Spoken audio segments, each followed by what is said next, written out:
mbote le subandeko na bandeko ya ngai bandeko lesba na biso na Kinshasa tout compris na mikili aponde ndenge bo mesna ko za information na source to la kakibino ete mikolo nyonso boko za informer na minute yango lelo to zongeli sur mo mesano to za bongo le ndeko na nga epenge fofana na yebi keno soki bato bamoni biso mibale balandaka kitoko na biso te to pembe na biso te balandaka nini ya sika oto komema na minoko na biso lelo tokoswa mambo etali budget oyo eboti likambo na mboka na biso pe tokosula mambo etali province ya Sankuru oyo etikalaka makambo ya Lumumba me tomoni ba gouverneur ya sika me o ya Sankuru ezoyebana te mwana mboka di tokosola pe masolo ndeko na ngai penge fofana ya insécurité na commune ya Makala mercredi 6 morts la police babetani masasi bandeko bakufi tokosola pe masolo ya procès ya honorable Mike Mukeba imokolo mwalelo tokosola pe masolo ya ikuma mini osali kuna na manyema ndeko na penge fofana ezalaka nde boye po na yebi ke na bato nyonso balingaka komona biso surtout magazine tokomi wapi bayebi ke o abiso o ngai nabengaka mator na biso po mwana malamu alandaka papa na ye leki malamu alandaka ya na ye nayebi ke bazala comme d'habitude soki bamoni biso bayebi ke mator na biso mwana mboka Eliezer Tambwe député national en même temps soki bamoni to bayoki maloba na ye bayebi ke azawana azo représenter honorable Christelle Van Elia Funa honorable Daniel Saf Muchimuni oyo azana mwamba en même temps pe oyo lelo moko o akangami honorable Mike Mukibai député provincial ya Lingwala tokolobela procès na elelo. OK bandeko balandi ndenge to mesanaki ndenge to la kibini na début émission siko to la sabino bongo invité na biso ya mokolo mwalelo honorable Ndekoleze Mbote Didier Kikou Mbote Penge Fofana. Bon ça te va. Oui ça va. OK honorable tanto beta masolo avant to kota to kendeti na o bandeko bakozela na lingaki to sora mo mukema kamo tele insécurité à vie de Kinshasa. Bon, Didier Kikou, je pense que ngana kolukana couplé makambo parce que les lots dengue la régie nous dit tozana minute belete oui. Mais le kola to la kati ba to keto ko bana ko zonga to partageaka comme à son temps nous sommes obligés de le faire. Na ko couplé na ndenge nini. On ne peut pas parler de la sécurité ce qui mbongo ya kopé ça ba o basala ka sécurité zate. La bonne sécurité à travers tous les pays du monde. Budget à sécurité zalaka élevé par rapport à ba domaine mususu. Tokoti koloba tokobanda komile la makambo à insécurité. Pamba soki il y a un budget conséquent. Yango zomona toko longola te makambo à insécurité libanda ya makambo à budget. La même chose oyo penge fofana lobi makambo ya Sankuru tokolobela yango certainement mais eko senga to comprendre une chose. Lelo na komina Makala et komi lokola makambo esalemaka na Kisangani ya armée rwandaise na armée ougandaise baye ko bunda na mabele na biso. Tout ça sous couverture ya ba congolais biso moko. Parce que ezala ba ougandais, ils ont été invités par les congolais. Ezala ba rwandais, invités par les congolais.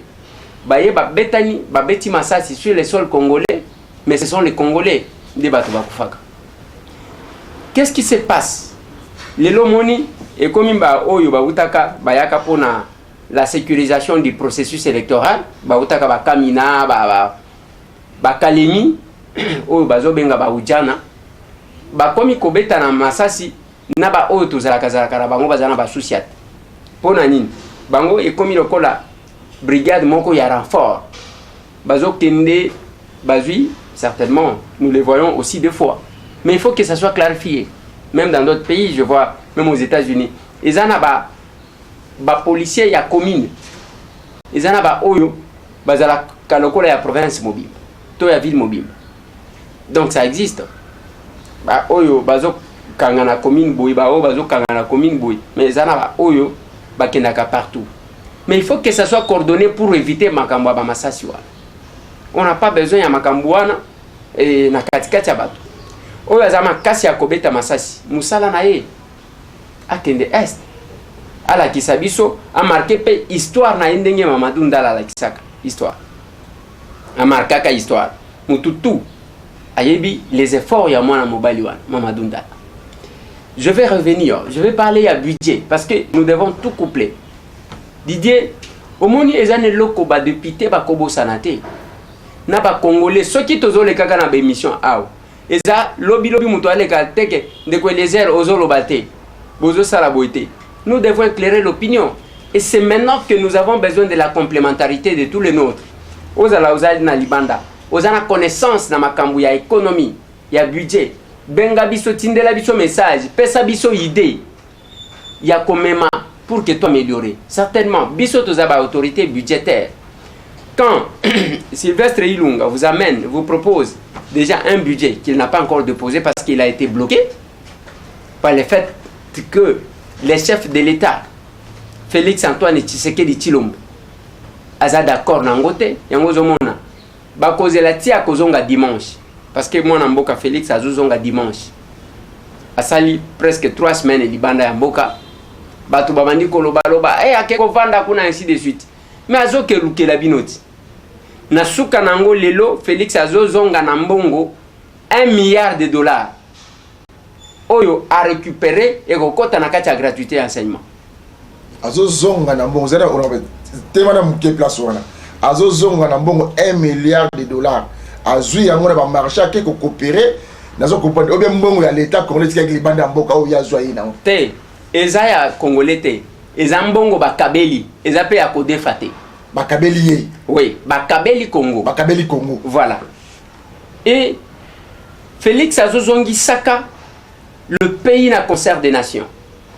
Congo e bunga ki na tableau. RDC bunga ki na tableau ezomona na te. Nde musala mwana mobali wana akosala. Azondima ke bafinga ye, bakanisa ke c'est un président qui est entre les avions, pourvu que amemela ba Congolais le bonheur. Voilà là où il est. Maintenant, Nakati, c'est Sylvestre Ilunga qui fait une projection, une proposition, il y a budget à 7 milliards. Budget ça nassé à budget Matata Pogno à proposer. Parce que Matata Pogno a kenda jusqu'à 9 milliards. Et puis budget ça projection, et ça projet à budget. Budget va réaliser kango à 100%. Au comme on a denga lobi 7 milliards wana, a quoi récolter même 4 milliards. 5 milliards. Mais ceux qui a récolté 5 milliards, aujourd'hui, il y a gratuité enseignement 2,6 au moins. Au maximum 3 milliards. Tokotika la na combien? Et le reste, il y a misala na mboka et ko fonctionner ndengeni. Yango totalisa ki batu une chose. Biso ba député, tozaba o bazo benga ba autorité budgétaire. Il faut to sunga Ilunga parce que azo sala nanko. À reconnaître mabe na ye akosala na mutema mabe. Parce que le koaneza mutema mabe, il fallait que ce qu'on appelle saut budgétaire. Qu'on tripler le budget qu'on avait. Même pas qu'on tripler, qu'on multiplier par 5 le budget qu'on avait. Parce que nous venons d'obtenir la première alternance. Il y a eu rupture. Et en abilo kwa sika ezo salem. Yango zomona. Ceux qui to sali makambu ya budget nenge zaleli. Tozwi kaka oyo luzolo bambi alo. Alobi ba ko iba kambo luzolo bambi azamu to de peste. Luzolo bambi azamu to kashite. Luzolo bambi azamu to la mukate. Azamu to ya FCC. Mais siko ya jouer rôle de luzolo bambi. Siko to. Na lobi ngai nazana pose ya ko iba rôle azo jouer te. Nazape muto famille politique ya bangote. Mais bon on considère makambo ya lobi. Nazo considérer une chose, il a été nommé par Joseph Kabila Kabange, ancien chef de l'État, pour la lutter contre la corruption. Ok, nakati wana ye komemela biso ba argument. Atalisi biso ke 15 milliards et kindaka na poche ya batu.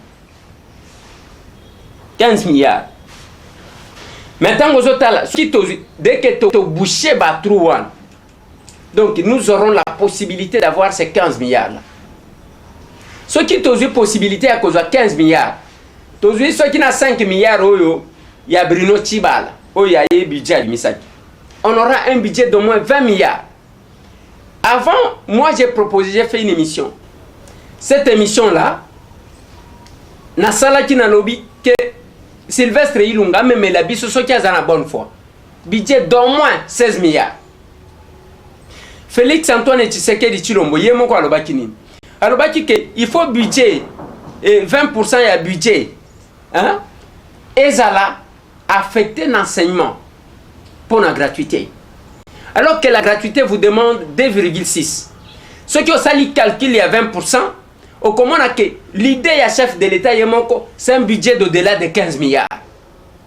Na oyo M. Tambo alobaki il y a 16 milliards. Ozomona que M. Tambo marche dans la vision et c'est ça la logique de notre combat. Biso batuto bunda na réflexion na biso to convergeaka kaka. To convergeaka parce que nous savons qu'est-ce qu'on attend. OK, par exemple, vous savez qu'est-ce qu'on attend. Ndeko Sylvestre Ilunga, sa premier ministre honorable. Tanga koloba na proposé 7 milliards. C'est qu'il y a makambo koloba. Yo za libanda makambo wana. Même présidence de la République, il s'appelle libanda na makambo wana. Hier que le makambo amoni nenga ko solo ba ministre na ba régie financier, né amoni ka ko atteindre 7 milliards. Après le makambo le mobani. Boni bino boko kine ba divergence honorable. Ni neko na saki makambo ya koloba e ko simbata ko kosa. Azoko sapona ni ngana lobi na yo. Sylvestre Ilunga a produit à FCC. Batu ba proposa Sylvestre Ilunga eza batu ya FCC. Eza M. Tambwete, eza kachete. Mais na kati ya FCC, tozo premier ministre babengi Matata Ponyo ya bango. Asala ba projection jusqu'à ya 9 milliards. Biso to kombata yango. Donc to combattre une proposition, une projection à 9 milliards pour que toi ya kondima toi kobimela batu na une proposition il y a 7 milliards. Vous savez que c'est un sabotage. Il y a un azoloba biso en tant que autorité budgétaire. Sylvestre Ilunga ce que zo kangai. Voici les propositions ce que ebinenga kozwa mbongo te. Ya liboso Luka Luzolo Bambi. Akola kisayo ndenge nini batu ba éléments zanango ya muyibi ya mbongo. Yo moko loba nanga. Na Elaïs, je le dis toujours na cadre ya caucus ya ba Eli à Kinshasa. Oloba nanga que ba régie financière va se partager à 3/4 ya ba recette. Ce qui au kangi bango. O comment na ke komata. Qu'est-ce qu'on fait? Comment avoir cet argent? La première proposition ou solution est aboyi. On doit chercher ya ko signer contrat de performance na ba régie financière na ba province. Contrat performance eza koloba nini? Eza koloba ke ba projection na bango, ba signation na bango ezala supérieur na oyo balobaka. Eza na mona Kinshasa moko je crois monsieur Sele ba tchaki na DGI. Ba saleli assignation à une année. Dans 6 mois, Asia plus de 12 millions de dollars. Donc au-delà il y a assignation il y a une année. Dans 6 mois. Eza koloba nini? Mbongo ezangi na mboka te. Totika ga kokangama na ba minere. D'ailleurs ba mbongo ba minere na biso ça ne figure pas généralement. Na makambo ya budget na biso. Tozo zela ba yela biso copie. Total la place ba kola kisa biso. Makambo ba mbongo tout ya pétrole. Et kota kate. Ezalo kola ba bien privé ya bato kota kana poche ya bato. Donc la première proposition de solution Sylvestre Ilunga professeur mwana na yo Eliezer Tambwe parce que nazana âge ya mwana na yo. Député national Eli Alukunga. La première proposition signer un contrat de performance dans la régie financière. Pe na ba province. Olobi na bango ba matisa nani ba signation.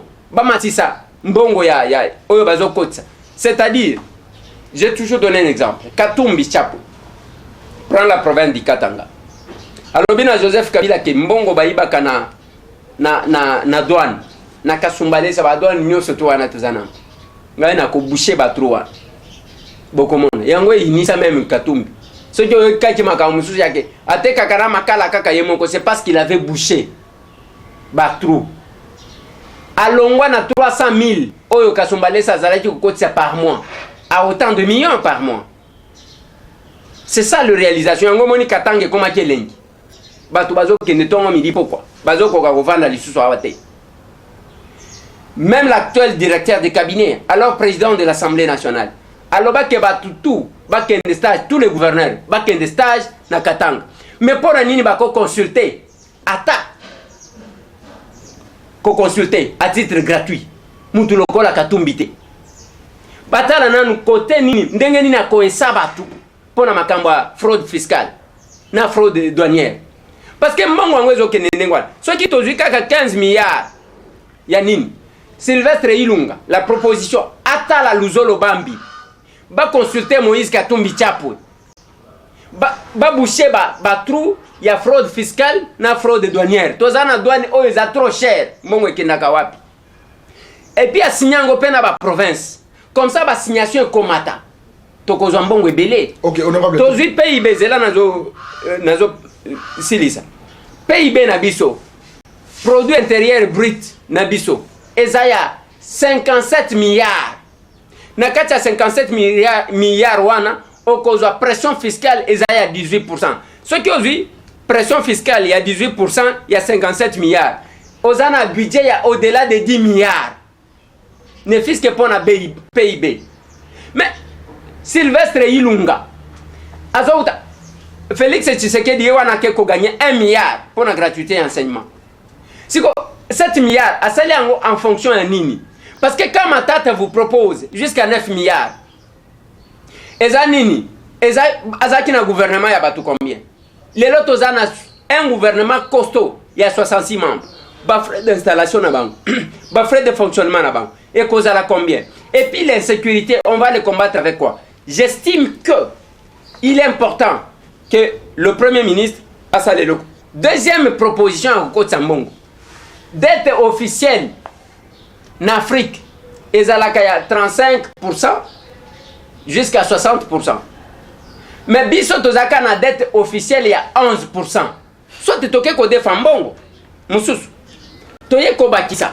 Ça va permettre à ce que nous puissions évoluer. Parce que contrat ya ba chinois, oh basala, oh il faut tout annuler parce que oyebi ke contrat wana. Contrat léoné yango wana basala ya ba chinois. Ba signer un contrat ya ko exploiter ba minerai jusqu'en 2080. Jusqu'en 2080. Mais on a un contrat basala qui pour un remboursement et ça y a troc. Biso tozui boye, bino pe bozui boye. Nous allons annuler ça. C'est fait d'ailleurs avec le privé chinois. Je vais demander au chef de l'État d'abroger ça.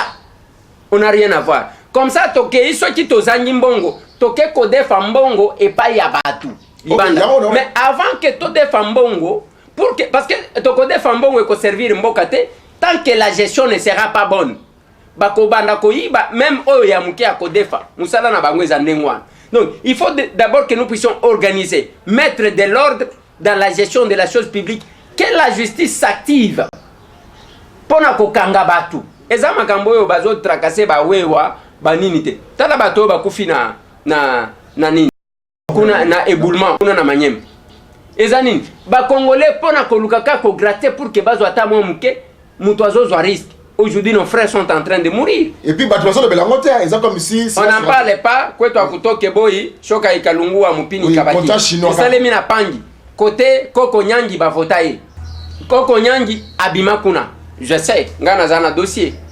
Yandeko oyo azalaki na partie ya Excellence Kalumba Mwana Ngongo à qui je présente encore bah, sincères félicitations. Nous avons présenté qui n'a Pius Mwabilou,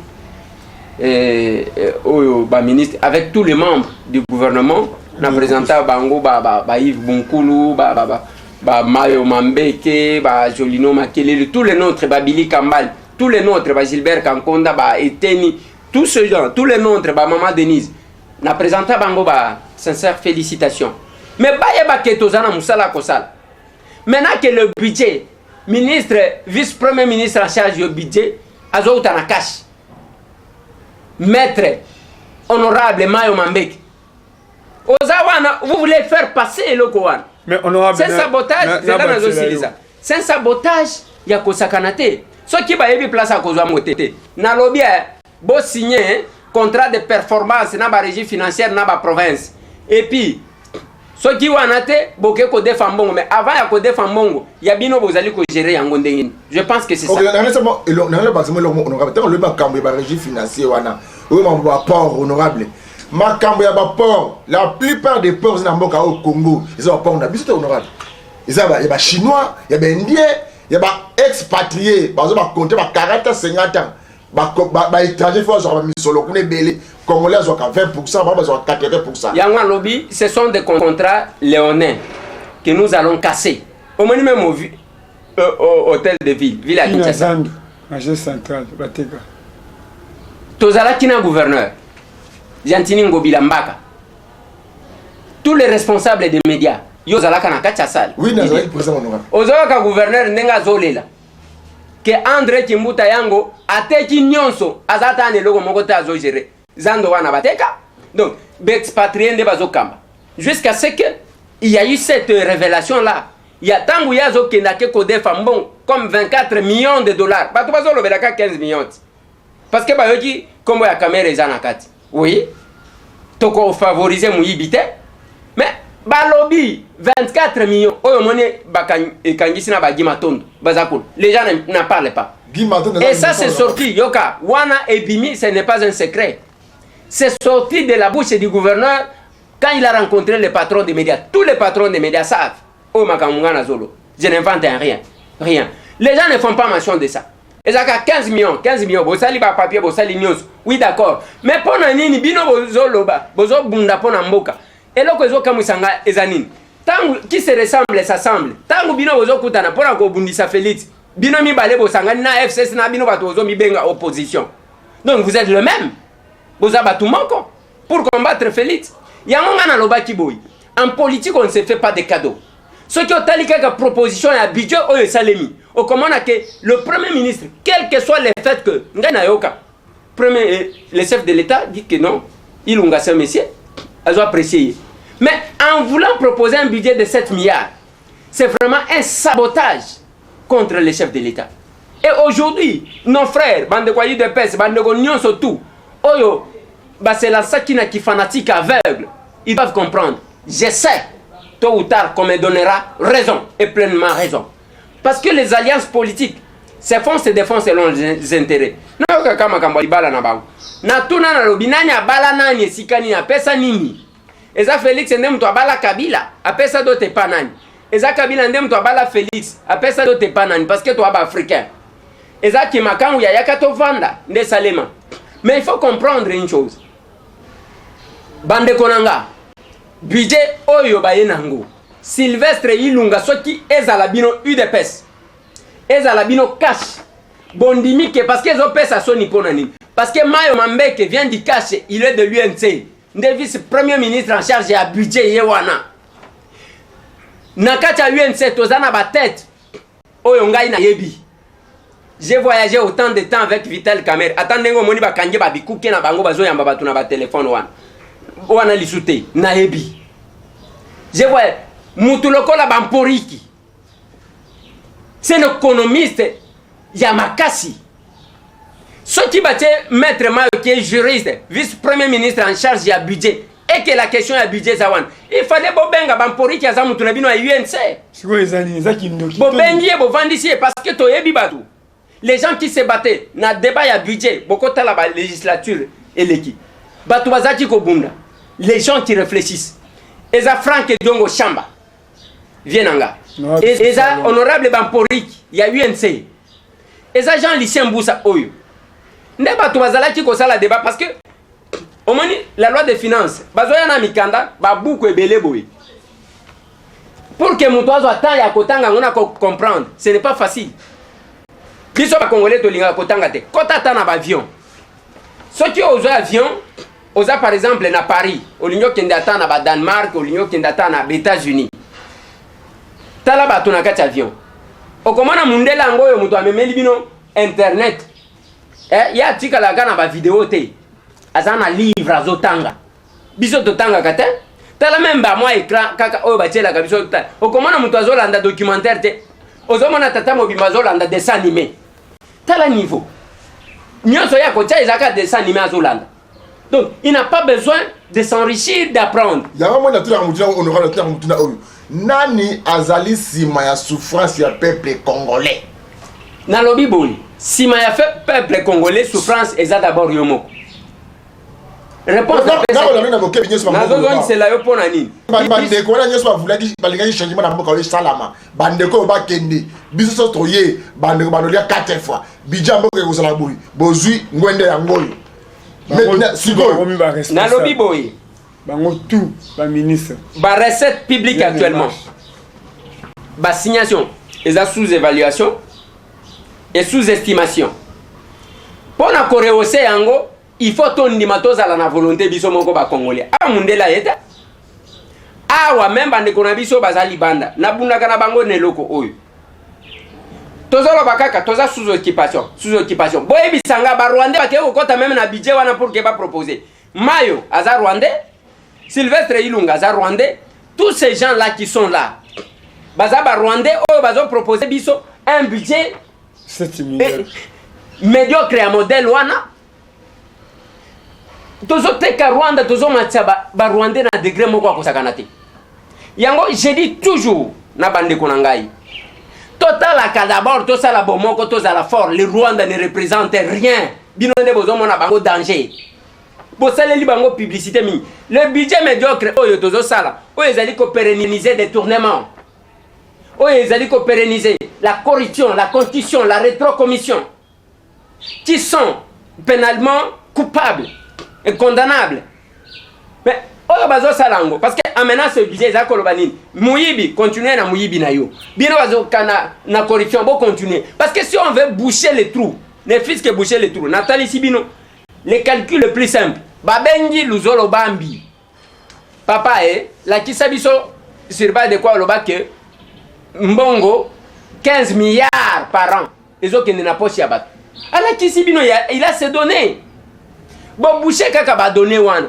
nde bozui budget même médiocre ya ba tibala ya ba 5 milliards 20 milliards musu ebungia wa bongo bezo ba français ba reto bino obila Congo wana ko bana to ba français mo de bimisaka olema ba vérité mbongo ba yibi to mbongo za détourner bien o ya ba français la justice de notre pays ils a saisi bato ba mona balingi ba komisa Félix Antoine Tshisekedi Tshilombo yemoko azala yemoko juge ndebo ko benge dictateur lobby yemoko abani ko samisa bato atindi ba il est compétent il peut le faire ce qu'il le Félix abani ko tinda bana mura abandi ko tinda ner ale bokene ko kanga mutu wana butie kuna en quoi est-ce que Félix sera différent de Kabila ndelo ko bozo lingati Félix ce que moni asilisi aner toute puissance ba cacho clandestin ezali susute botika tike la justice à sala musala ce qui justice ba yeko kotake bon caméra est impliqué ba kokanga ya ko kende kuna ngana proposer que audience publique et télévisée na wuti koloba awa tozalaki na yo na réunion na gouverneur tango bazolo ba ke le régime sortant le gouvernorat sortant les animateurs sortants ba kenaki bazui 8 milliards après ba yeko za ceux qui combien et ça ceux qui 24 milliards de millions de dollars plutôt awa tango bazobi ma ba kena banque moko bazui mais pona nini eloko wana ezolo ba mate pona nini ngai nazalaki te je le dis Molière na yazo confirmer nga ke Mukoko Samba ayibi 20 millions c'est établi ezo mona na azana ba papier pona nini ba bengi Molière te ba senge ba donner wana ba zolo belango pendengwa il y a pas d'égalité dans l'illégalité nous acceptons mais pourquoi vous cachez les autres vous ne parlez que des uns ba obozo bomba ba master na bino c'est que bino boliaka na bango si nous voulons que mbongo ya l'état ba bengi luzolo bambi luzolo la kisabiso Sylvestre Ilunga ngana zo senga yo monsieur Tambwe ma qualité de député nazo senga yo budget na yo wana ko mekata ko kene ko tika ngote soki ba combattant ko marcher te parce que ba ke ko tika budget médiocre pour saboter l'action du chef de l'état ngana ko kamwa bino na ko kamwa bino c'est maintenant qu'on pouvait comprendre l'UDP c'est la base Félix sa force c'est la base ce n'est même pas tous ces gens là qui marchent dans des jeeps climatisés pas yebi pas cité batu wana yebi sanga batu wana parmi eux batu combien bakufa ce que tu n'as pas mutu combien de combattants bakufa na bitumbo combien de combattants bakata na maboko ba yebite parce que ba yeka ka modèle wana ngana zo senga na ba combattants la base ya Félix oye sala ka que Félix a zo ba mesure importante et bien dépôt ya budget par Sylvestre Ilunga ya budget ya 7 milliards c'est un sabotage contre l'action du chef de l'état basani babel bayebi nini basalaka batelemela yango parce que na parlement wana ndenge tozali bande konanga soki bozeli talibino bakoloba ka qui sont pour qui sont ba voter loi cadre oyo etali makambo ya enseignement yango wana lelo ezo la confusion il y a 2014 la grève et enseignement partout une loi qui n'est pas conforme à la constitution balobaka qui sont pour qui sont contre la distraction ce budget là il ne faut pas ekota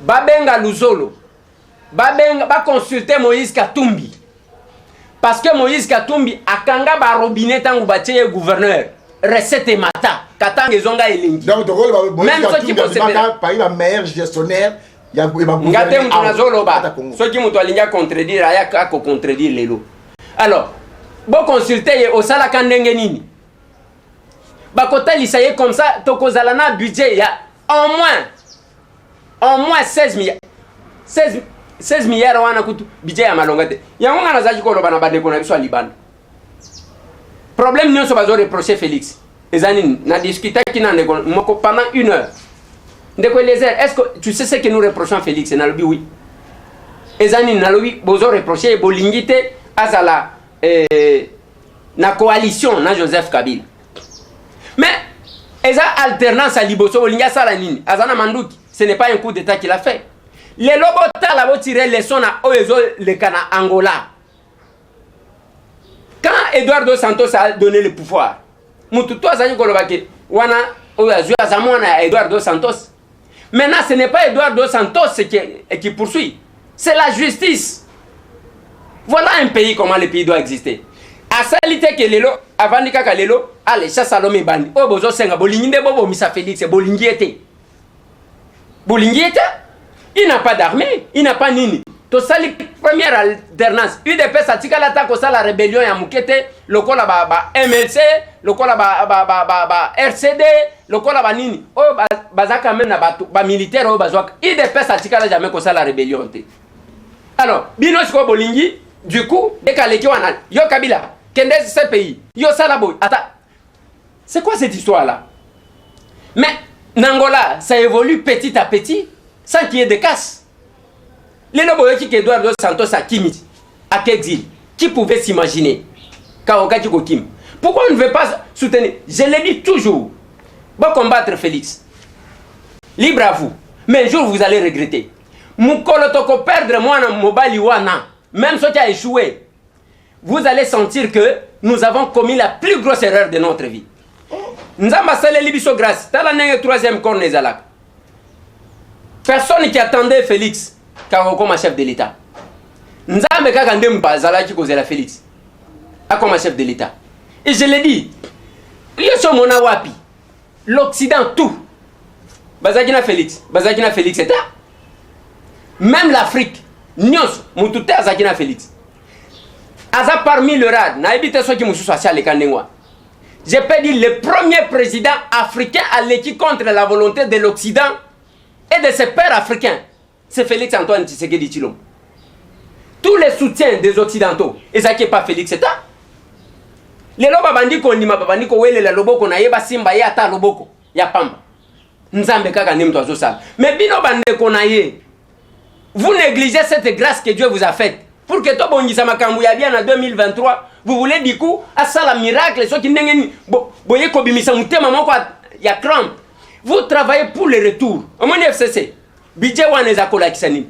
Que Félix échoue. Dès qu'il va échouer, biso tokozala na discours. C'est ça le budget. Mais sikoyo bino bolobi ke tozaba opposant, to lingi changement. Bon ni point de vue na bino ezali ko converger kana point de vue à FCC. Bozo tambola ndenge moko ndenge nini. C'est le moment qu'on devrait se dire. Totalani. Tolobi ba ndeko nanga. Qu'est-ce que nous pouvons faire? Ndeko na biso zawan. To sala boy. Félix atikeli lokola yemoko. Kanenge ngana zolo bape. Ngai soki oke kota la muka. Wana ya biso te. OK, azamu to Félix. OK kota Félix te. Wana muto ala muka. Bon, et je suis fier. Ça ne m'inquiète pas. Je suis fier. Nazo sepelana. C'est la même chose na Félix. Félix soki kagal bandeko na biso ya diaspora bandeko na biso ala muka. Alors ngakuna yete mto zo diriger. Ye asa étiquette. Félix collabo ateka mboka. Félix soki nani ba pese na komwa ba Rwandais. Ok, c'est bon. Ça, c'est du côté de l'opposition. Bah, oh, bah, ça, censé cause à la bande de les vrais Congolais. Bah, zo benga yendengwa. Akeka kawa lobi mabe FCC Minduki, yewan. Omoni muto, yako la kisabisonin. Alinya imposé biso. Félix a tika lié moko. Peut-être avec M. Tambou. Ok, honorable. Bien que M. Tambou, aza abona na kanaye penzate, bien que na idée na combat. Félix azaye moko. La plupart yabatu, dans la même na eu des pèses, ceux qui émettent le point de vue, sont complaisants parce que bazo de la nomination. Lelo, ça barre de kuna na eu des pèses. Makambo à 60%, 70%. 70%. 70% on a basengaki. Tango Augustin Kabouya a convoqué ba ministre, ba membre du gouvernement, ba kende kuna. A vu combien? 3 ande baye, 3 kaka. De mutu ba ko répondre. Biloko misusu basala ka ndengo anate. UNC ndenge tozolo bana minito. UNC a imposé aussi les pourcentages à ce ministre. Mais c'est pas tout qu'on doit mettre sur la place publique. Les agnons sont et UNC, aux autres, attention. Pas une seule parcelle sans l'UNC. Et lui, des pèses, à Kanye Bikouke. Tosi Tokoti na biso. Biso, Tozakunate. Tozanim. Vous allez être surpris. Et le chef de l'État, Félix Antoine Tshisekedi Tshilombo, a besoin d'un soutien. Il aura le soutien toujours de M. Tambou. Même de nous, attention qui n'a pas été. Moi, je n'ai pas besoin qu'ils me reconnaissent. Oui, on a besoin. Je n'ai pas besoin qu'ils me reconnaissent, qu'ils me disent que non, Eliezer Ozo Salelangabou. Je vais faire ce que je peux faire. Parce que ce n'est pas l'individu de Félix que je sers la République. Même la défense que je prends, naebi pasi à balabala, ngai. Combien de fois on a failli mourir? J'ai toujours répété, combien de fois Tolinga Tokufa? Makambo jo mingana lingana kufa nazaki na mwana au trésor zolo quand on me prend na cour suprême de justice pour m'amener à Makala comme un sac bazo bwa kangana nini makambo ya Nemo Ntsemi on n'en parle pas makambo ya Mukungubila on n'en parle pas les 19 et je l'ai dit toujours M23 ba tourner tout il y a Félix avant qu'il ne soit même président il y a eu des pèses mais c'est Tambou était là c'est parce qu'on lui payait combien est-ce qu'on payait à M. Tambou. Mais ce que nous faisons, nous avons un risque, même quand on a vu sur Libanda, personne ne peut douter. C'est pas pour rien que la télévision, tout comme la télévision, Mikolo toujours rappelé à événement. Ndekonangai, ozana image, même ya marche ya poto bomba, o ya bino bosala, tindela biso, na ba numéro WhatsApp, na biso.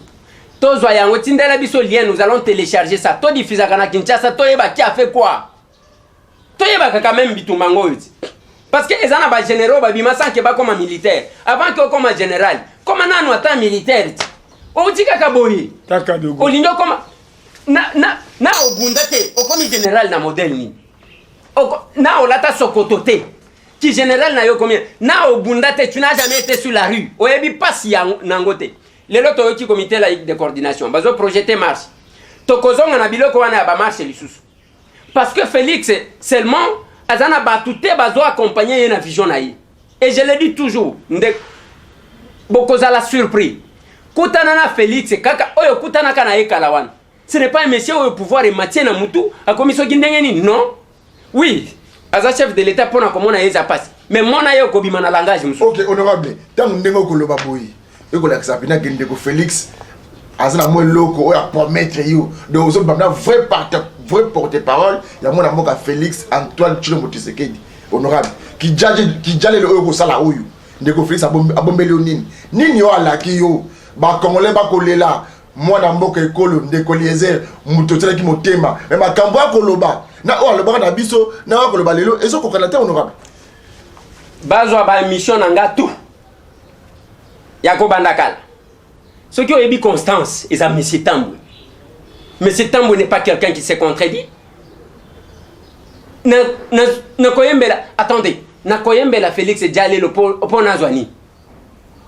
Je suis élu de Kinshasa. Nakozwa déjà le thé. Nayebi kaka pasi wan. Au moins le langage on a tenir. Même ceux qui faillent le azalaka président de l'État. Je tiendrai le même discours. Je pouvais demander à Félix de soutenir son frère. Heureusement, Félix Antoine Tshilombo Tshisekedi, petit nanga de ma kese lazali, tant que tozo ke tourné, il m'avait dit, toza wapi, wana touti Uvira, tozo ngina Bukavu. atuzotunanga ndeko Eliezer tokomi ba ennemi na bandeko to ndenge nini lelo soki Félix lelo soki Martin Fayoulou aleki chef de l'État je vais les féliciter et les soutenir wana ba propos nazolo ba te soki ndenge nini il me parlait j'étais là la deuxième personne qui était là je crois c'est la première dame Maman Denise wana c'était son cœur qui me parlait wana toye kokuta ke toke quelque part ba manipuler ba to ba pesi ba ngombongo pour que ba s'attaquer na biso au lieu de s'attaquer na Chadar qui était en face de nous on voulait fragiliser les compagnons de lutte na élection tokenda soki ba ezana ba to bazo kota makambu ba yebite tokenda na ba mapasa mibale Martin Fayoulou Madidi na Félix Antoine Tshisekedi Tshilombo. Et on se disait, manko kaka ya lipasa oyo akozwa toko soutenir ye. Pour nini bande on so balingi yango te.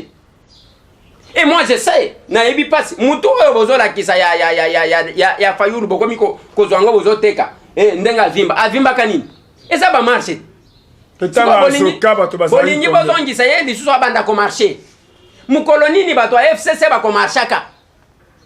Mukoloni ba parce que pour que ba marcher il faut que Félix Antoine Tshisekedi Tshilombo na Fayoulou baza l'ensemble bi ba o ba bunda baza l'esco ensemble ndeko pesa bato wana kanda bango pe ba marcher mais nous revenons na bilo comme comité laïque de coordination baza wana ba komi ko luka batambola nini parce que makambu ya 15 millions non comité laïque de coordination bo suka kana 15 millions te sinon to ko taxer bino bato ya FCC oui tondimi balanda makambu ya 15 millions de dollars balanda pe oyo tozoyoka ya mukoko samba ya 20 millions balanda pe ya André Kimbuta oyo tozoyoka ya 22 millions balanda bambongo tu wana bozolobela yango te boza ba complice ezanini ou bien c'est la tête de Félix qui vous gêne bande konanga imboka oyo je le dis même bakoko na biso bazana mabele bakoyoka biso nous allons regretter le jour au cas où on perdait c'est Félix ngana zo yembela eta si Fayoulou était là je dirais la même chose. Tout ça va tout moko na biso à l'équipe place wana tozaki ko luka leka.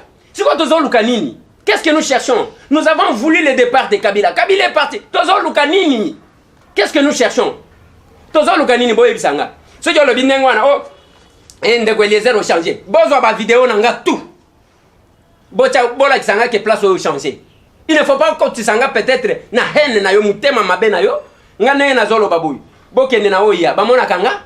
Pour preuve, magazine Tokomi Wapi oyo accompagnant Félix est partout. Ils accrédité quoi? Ils accrédité te.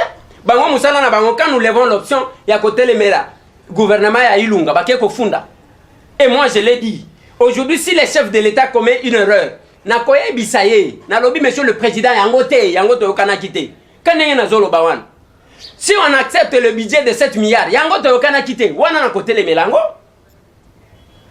Alors, tant que tu veux évoluer, il faut toyer baka yamabe, totele meliango. Yamala mu peton di mayango. Mais qu'est-ce que nous cherchons? Parce que seulement au lingité, parce que peut-être yango zamona ceux qui bazolo bela makambo tribalisme, ezapona nini? Parce que bon lança crime go yake, muluba kotikala ka kozwa jamais pouvoir. Yango tangu bazomona kimutema mabe ya modèle à l'occasion derrière. Qu'est-ce que vous revendiquez? Yebisanga. Qu'est-ce que vous revendiquez? Si vous estimez qu'il faut kolongola Kabila lelo. Boya na ba commando ba kende kinga kati yango yuti. Kabila za Kabila za soda to meki awa tozela bato ba manduki tozela to lemba ba suka kana Facebook na WhatsApp ce que le biango oh Eliezer a trahi il a trahi qui? Eliezer a trahi qui? Nous nous sommes battus pour que Kabila parte. Kabila est parti. Si ko ba mona ngai allez na bani ko bundisa Félix na ko bundisa Pascal Salini mukolo ko sala mabe ben to ko yebisa ye même il n'est pas complet les chefs même maréchal Aloba yango.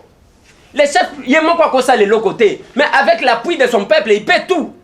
Bino bolingi kwa puye yete, bolingi kwa ça le miracle ni. Les loba ilunga bangoan. Félix asa lokola mutu moko boye nakata bankoi. Ba lion ba zingi, yemo kwa telemi wana bozolo bana ye. Bunda na ba, mais attendez. Honorable Eliezer TV Zangonga, je pense que notre temps aux acquis journalistes n'a rappelé Batou. Aux amoko oyo lobela sankuru kolikata ba leader à sankuru. Lelo li passa na yo honorable Mike Mukibai Eli Alingwala procès na ye ndena lingi bato ba profiter nini ozoloba to nini ozokanisa po bosala ki pe ba journaliste engagé au mokile mona bakangi Mike Mukibai procès za lelo. Oui, n'annonce ki yango dans les cas qui lobby dans Congo Web, spécialement pour nous annoncer que le procès à Mike Mukiba Ezawana, ce que nous voulons, c'est une justice juste, pas justice, il y a règlement des comptes. Parce que Nayoti même Mutumo quoi, le baki wana que nani makambu ya leki ya Mike oh petit nayo bakanga qui Merlin oh bakanga oh balobi outrage à chef de l'État. Je dis vous voyez Félix est là. Félix Akita avant ko kendeko ko porter plainte contre ba Merlin. Merlin ebanité loko mokote abimara. Est-ce que yebi ke awana na poto ezana ba réalité mususu. Poto wana peut-être ndé même mutu bazo tunanga mutu boyo yebi na yebiete. Ezana batu ba yebanika Liban. Donc, vous voyez Félix est là, descendre. Tu as vu une erreur qui a été commise par la police. Bamonika mutumoko akina ko sala vidéo na bokechu awa, allez. Baye azongi mutumoko ya RVA bakangi. Pour kangi ya kamni. Et tout ça, les Japonais, ba komisa batu so kindenge nini. Félix n'est pas dans ces histoires-là. Nous voulons une justice juste. Le plaignant se présente, bakat interférence politique, basamba, ceux qui Mike aza coupable, ba tout ba monake, Mike aza coupable. Ceux qui aza innocent, ba quitter azongi avant ni na mwasi na yera bana na ye. Je pense que c'est ça. Lelo makamamo tozolo. Le gouverneur ya Sankour Aleki. Tango Aleki aujourd'hui il est bloqué. Qui les bloque? Qui les bloque? C'est comme ça tous un système moko nazo comprendre. On veut faire échouer tout le monde.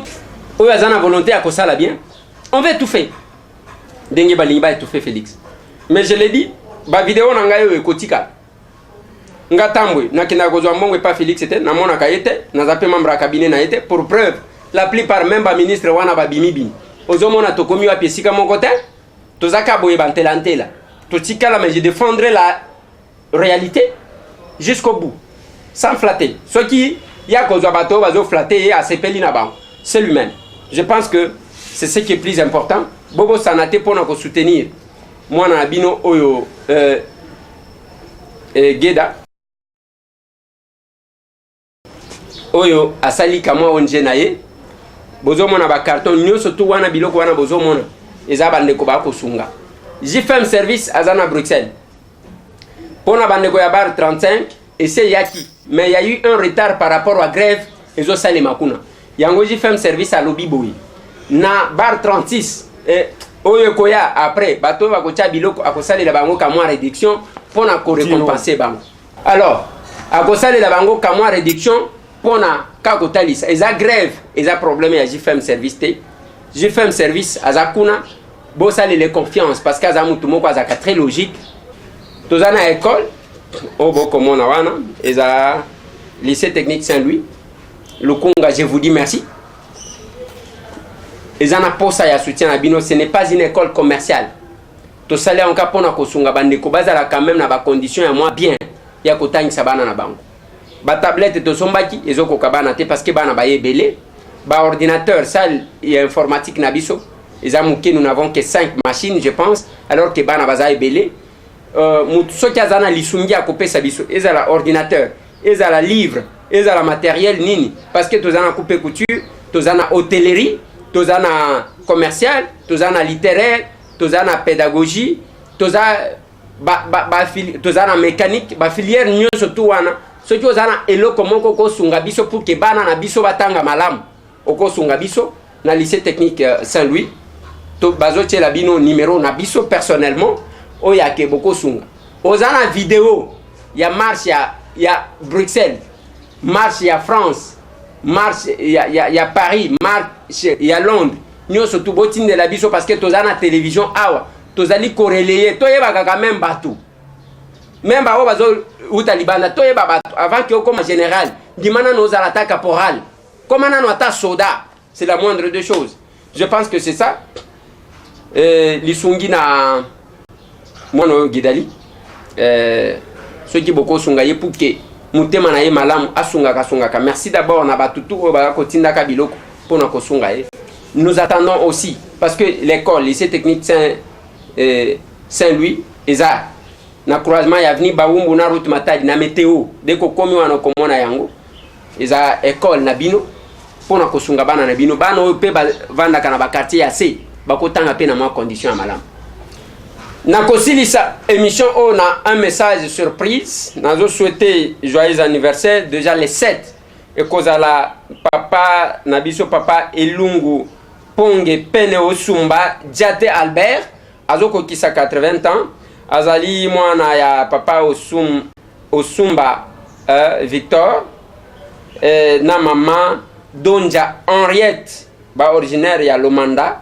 À Botamaka le 7 octobre 1939, 80 ans aux Okokisa. Et la surprise, il y a Rebecca et Lungu, nous a souhaité joyeux anniversaire ensemble na équipe Nabiso.